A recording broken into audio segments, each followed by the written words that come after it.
Hey guys, welcome back to my channel, and welcome to, this feels like it's been a very long time since I've done one, but a blind date with my bookshelves.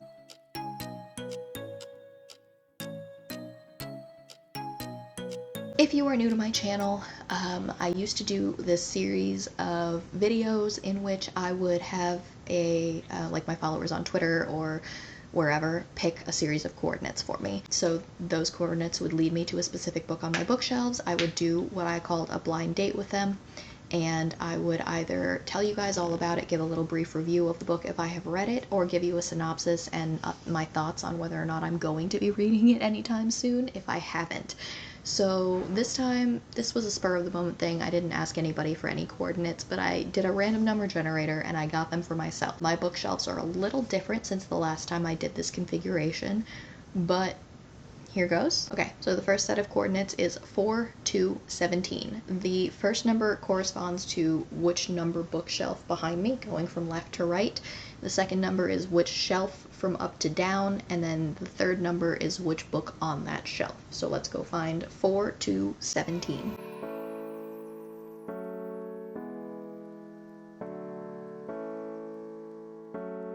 Four to 17 led me to Bloody Rose by Nicholas Ames. This book, one, was gifted to me by a very good friend, Chelsea Shao. You can go check out her channel. I will link it, and make sure you go and see. Her videos are great. I adore her. She's such a sweetheart.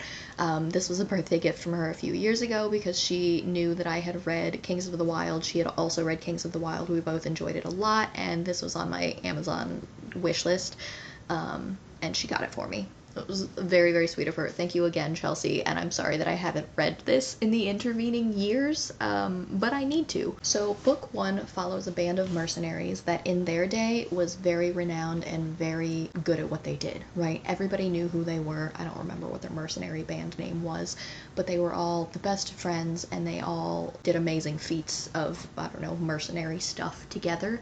But now you follow them like 20 years after their prime. They've all gotten kind of old. They've all gotten in their dad bod era, you know. Some of them are actual dads, and I don't think they're really together anymore, but they have to reunite when one of them gets a knock on his door, and it's one of the old bandmates. This is very 70s metal band coded, by the way. One of his old bandmates shows up at his door begging for his help because his daughter has been kidnapped or is missing, and he needs the help of the band. The band's got to get back together in order to save his daughter, right? So, I mean, it's been a minute. They haven't all picked up swords in a while, so they're all achy, you know. They need their ibuprofen, but they're reuniting for another tour, and it was great. Book two, I think, follows the daughter of the missing daughter. I think it follows her. So spoiler, I guess, that she doesn't die. Surprise. But I don't know much about the actual story of this book other than I think that the daughter is involved, and I think that instead of being like metal band coded, this is like 90s rock coded, question mark? Maybe it was 80s.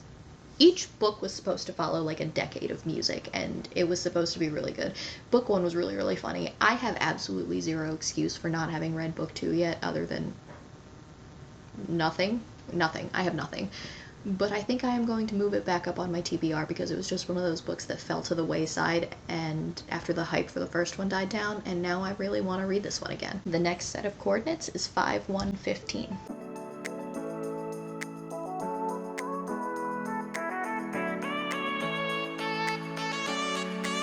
Okay, 5, 1, 15 is very fortuitous, I guess, because it led me to a brand new release, and that is Rewind It Back by Liz Tomforde.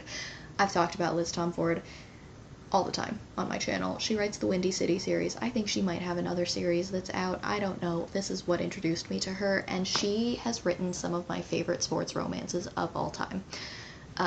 So book one is Mile High. Obviously, these all take place in Chicago. Ironically, I read them before I moved to Chicago, but like now that I'm here, they kind of have bigger meaning, you know? But book one is called Mile High, and that follows Stevie and Z. He is a famous hockey player, notorious bad boy for Chicago. She is an airplane attendant on the team's airplane. Flight attendant. She's a flight attendant on the team's airplane. He notices her for the first time. romance ensues, obviously. Mile High was really, really great, and all Stevie actually wants to do, by the way, is work at a senior dog rescue, which is fantastic, and the way that all of the teammates rally around their relationship is so adorable. Book 2 actually follows Stevie's, I want to say, twin brother, Ryan. He is a very famous point guard for Chicago's basketball team. He's supposed to be like the best basketball player in the country or something, and he actually falls in love with Stevie's best friend, Indy, who she ends a relationship. She doesn't have anywhere to go, and she ends up crashing on his couch in his guest bedroom because she has nowhere else to go as a favor to his sister. Lo and behold, he actually falls in love with her. It was very great. It was adorable. We loved it. Book 3 is called Caught Up, and that follows some people that you meet in book 2, I think, and that is Kai. Kai is a pitcher. He's a pitcher. He's a pitcher for Chicago's baseball team. I guess one of them. It's not a real baseball team. I don't know if there's 2 baseball teams in Chicago in this fictional world, but he is the better team? Question mark? I don't know. Anyway, Kai has recently become a single dad to his 18-month-old son, Max. I think his name is Max. He didn't know that Max existed, and then Max was just suddenly left on his doorstep, and he is thrust into single dadhood. And it's not a surprise when I tell you that Caught Up is my favorite book in the series because of the parental aspect of it. I read Caught Up at a pivotal moment in my life when I was not able to see Jack as much as I wanted to because of work. John was pretty much single dadding it the entire time for about 4.5 months. Okay, Ember, I get it. So there were parts of that book that really just hit me in the feels. Kai is trying to find a nanny for his son because he refuses to let Max stay home. So he takes Max on the road with him for games and things like that, but he needs a nanny that can travel with them. And he actually ends up hiring his team manager's daughter, who is in town just for a little bit. She's actually a pastry chef, but she's a little adrift right now. She doesn't know what to do, but Miller is very, very good with Max, and so he ends up hiring her as his nanny. Obviously, again, romance ensues. Then book 4, I'm walking you all the way up to rewind it back, okay? Every book in this series is good. So in book 4, Isaiah falls in love with Kennedy. Isaiah is Kai's brother from book 3, and Kennedy is the new physical therapist on the team, but he's never really made a move on her because she's always had an engagement ring until one day she doesn't. And because of this breakup, they kind of go wild one night in Vegas, and they wake up married, and he has reasons to not want to see that marriage dissolved. And then finally, book 5. Book 5 is Rio's book. Rio has been the golden retriever puppy dog energy that we have gotten from book 1. He was the rookie on the team in book 1, and he just kind of became the bestie of all of the girls from there on. He participates in all of the girls' nights. He's just trying to look for love, and he can't seem to find it. And in book 5, you find out that that's because he's been in love with Hallie since he was 13 years old. They used to be neighbors, and they dated for a really long time, but things ended spectacularly badly the year that he got drafted into the NHL, and they haven't talked to each other in 5 years. They haven't seen each other in 5 years, and you slowly discover their story. And second chance romance is usually not my thing, but this time it really did it for me, and I loved this book a lot. So that's Rewind It Back. That's the whole Windy City series. I don't know that anybody needed a recap of it, but now you have it. And if you need a good sports romance series to get you through, I highly recommend this one. I was fortunate enough to get the first 4 books signed by Liz Tomford when she was here on tour for the release of Play Along. I hope someday I can get this one also signed by her. The next book is 2/6/21.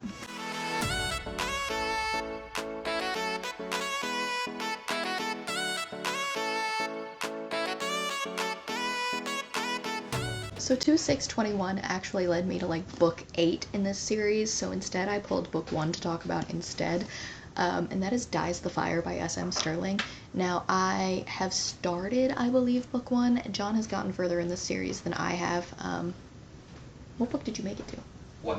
Oh, okay, never mind. John made it through book 1. I just started book 1, so that's as far as we've made it. Not for lack of want. We do want to keep reading this series. We have, I think, the entire thing on the shelf down there.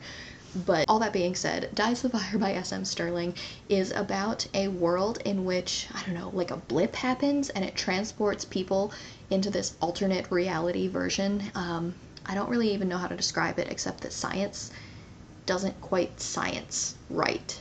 So the thing that makes black powder burn doesn't work anymore, and so guns don't function.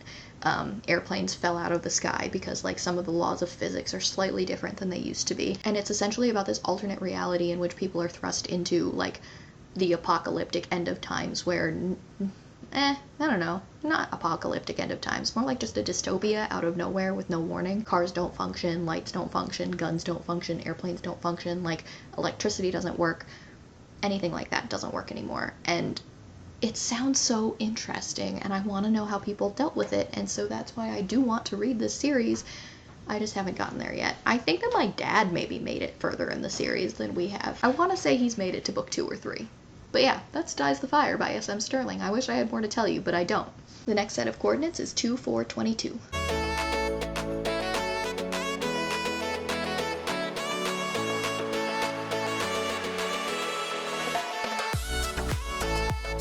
Two 422 led me to my book of the month shelf right here. It's got some other stuff on it, obviously, also, but it led to the X-Hex by Aaron Sterling. One of the few book of the month books that I have on that shelf that I've actually read. That is not a brag. That is actually very sad, but it is one of the few books on that shelf that I have actually read, fortunately.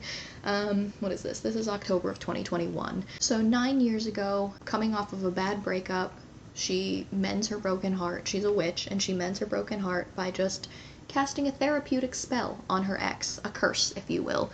She doesn't think it's going to be anything worse than like a bad hair day, and she doesn't think anything else of it for the next 9 years until Reese, I think that's her ex's name, comes back to recharge the town's ley lines, because that's his duty as like one of the leaders of the witchy world. I don't remember the specifics, it's been like 4 years, okay? And calamity after calamity starts to befall him, according to the synopsis, and it turns out that her curse was not quite as ineffectual as she had thought that it was, and so they kind of have to work together to lift the curse from his head and try and figure out what is going wrong with their town. Well, it's not his town, it's her town. He left that town. And obviously, it's a second chance romance, and they fall back in love. This was really cute. I haven't read the rest of the series. I really, really liked the X-Hex, though, and as like a cute little witchy romance, I think it's probably due for a reread. It'll probably hit really well in October this year, and maybe I'll read the next few. 2? Is there 2 more? I think there's 2 more in the series around then as well.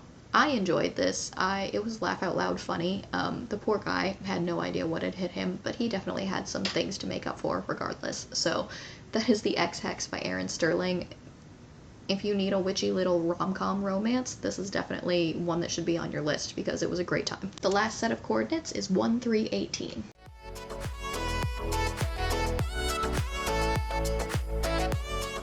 The last book that we have been led to is The Eye of the World by Robert Jordan. That's not true. It was another series situation in which we got led to the middle of the series, and so I picked the first book in the series to talk about because while I have in the past read up to the middle of The Wheel of Time, I don't remember much of it past book 1.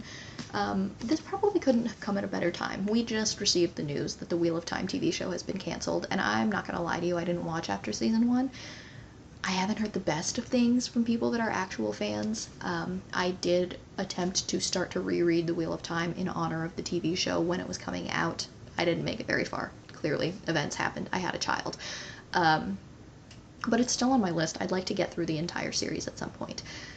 Much in the way that I'm currently doing with the Green Rider series. I would like to do maybe like a whole year-long read-along. We'll see if that happens. I'm really timid of the slog that I keep hearing about in the midst of the Wheel of Time series.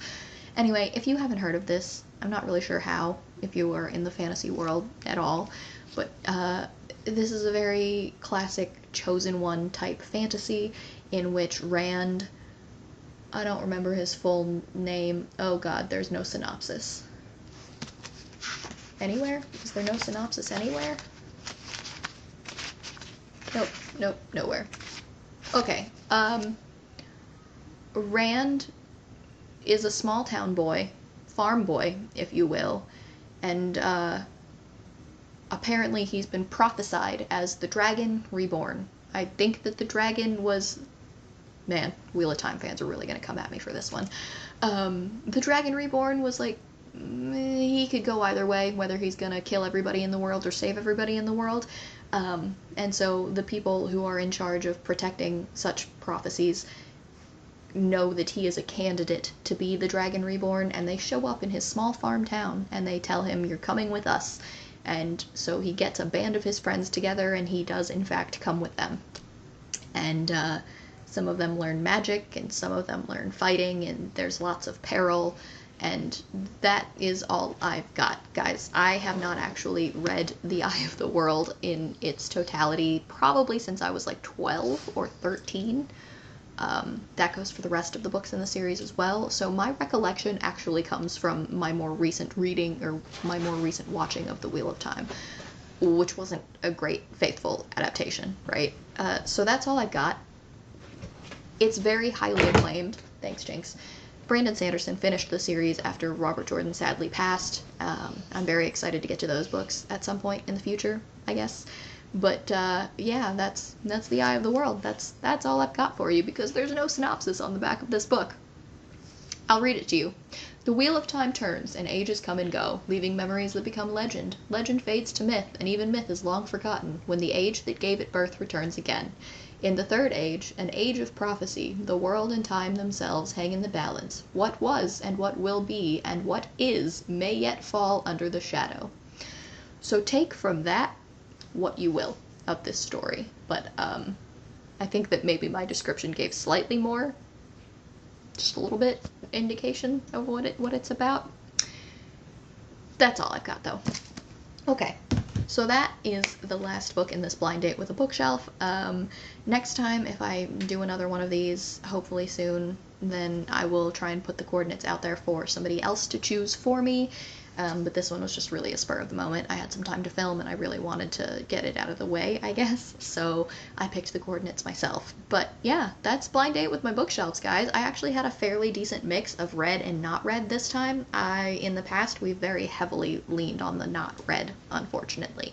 So, the ones that I haven't read that I picked out, the, Bloody Rose and the S.M. Sterling book, I really would actually like to get around to at some point soon.